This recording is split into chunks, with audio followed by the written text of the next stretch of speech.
ಮಂಗಳೂರು ನಗರದಲ್ಲಿ ಹೊಂಡ ಗುಂಡಿಗಳನ್ನು ಸರಿಪಡಿಸುವ ಗತಿ ಇಲ್ಲದ ಕಾರಣ ಇದೀಗ ಸಂಚಾರಿ ಪೊಲೀಸರೇ ಹಾರೆ ಕೈಯಲ್ಲಿ ಹಿಡಿದುಕೊಂಡು ಬಿರು ಬಿಸಿಲಿಗೆ ಹೊಂಡ ಗುಂಡಿಗಳನ್ನು ತುಂಬಿಸ್ತಾ ಇದ್ದಾರೆ. ಸದ್ಯ ಈ ವಿಡಿಯೋ ಸಾಮಾಜಿಕ ಜಾಲತಾಣದಲ್ಲಿ ವೈರಲ್ ಆಗ್ತಾ ಇದೆ. ಮಂಗಳೂರಿನ ಬಹುತೇಕ ರಸ್ತೆಗಳಲ್ಲಿ ಈಗ ಹೊಂಡಗಳೇ ಇವೆ. ಅದರಲ್ಲೂ ಕೂಡ ರಾಷ್ಟ್ರೀಯ ಹೆದ್ದಾರಿ ಪ್ರಾಧಿಕಾರ ಇದ್ರೂ ಕೂಡ ಆಟಂಕುಂಟು ಲೆಕ್ಕಕ್ಕಿಲ್ಲ ಎಂಬಂತಾಗಿದೆ. ರಾಷ್ಟ್ರೀಯ ಹೆದ್ದಾರಿ 66ರಲ್ಲಿ ಹೊಂಡ ಗುಂಡಿಗಳು ಇವೆ.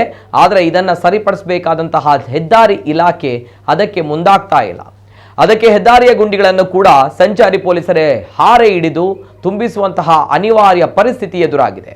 ಮಂಗಳೂರು ದಕ್ಷಿಣ ವಿಭಾಗದ ಸಂಚಾರಿ ಠಾಣೆಯ ಸಬ್ ಇನ್ಸ್ಪೆಕ್ಟರ್ ಈಶ್ವರ ಸ್ವಾಮಿ ಮತ್ತು ಎಎಸ್ಐ ವಿಶ್ವನಾಥ ರೈ ಮಾಡಿರುವಂತಹ ಕೆಲಸ ಎಲ್ಲರ ಮೆಚ್ಚುಗೆಗೆ ಪಾತ್ರವಾಗಿದೆ.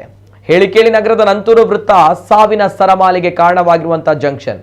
ಇಲ್ಲಿ ಅಪಘಾತಗಳಿಗೆ ಕಡಿವಾಣ ಹಾಕಲು ಸಂಚಾರಿ ಪೊಲೀಸರು ಹಲವು ಮಾರ್ಪಾಟುಗಳನ್ನು ಮಾಡಿದ್ದಾರೆ.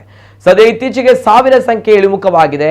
ಇಲ್ಲಿನ ಹೆದ್ದಾರಿಗಳ ಹೊಂಡ ತುಂಬಿ ಸಾವಿಗೆ ನ್ಯಾಯ ಕೊಡಿ ಎಂದು ಸಾಮಾಜಿಕ ಕಾರ್ಯಕರ್ತರು ಕೈಯಲ್ಲಿ ಪ್ಲೆಕಾರ್ಡ್ ಹಿಡಿದುಕೊಂಡು ಪ್ರತಿಭಟನೆಯನ್ನು ಕೂಡ ನಡೆಸಿದ್ರು.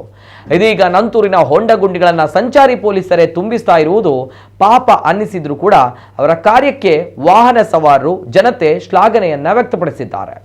ಬಿರು ಬಿಸಿಲಿಗೂ ಕೂಡ ಅವರು ಸಿಮೆಂಟ್, ಜಲ್ಲಿಕಲ್ಲು, ಮಿಕ್ಸರ್ ಹಾಕಿ ರಸ್ತೆ ಸರಿಪಡಿಸ್ತಾ ಇರುವುದು ನೋಡಿದ್ರೆ ಅಯ್ಯೋ ಅನಿಸ್ತಾ ಇತ್ತು.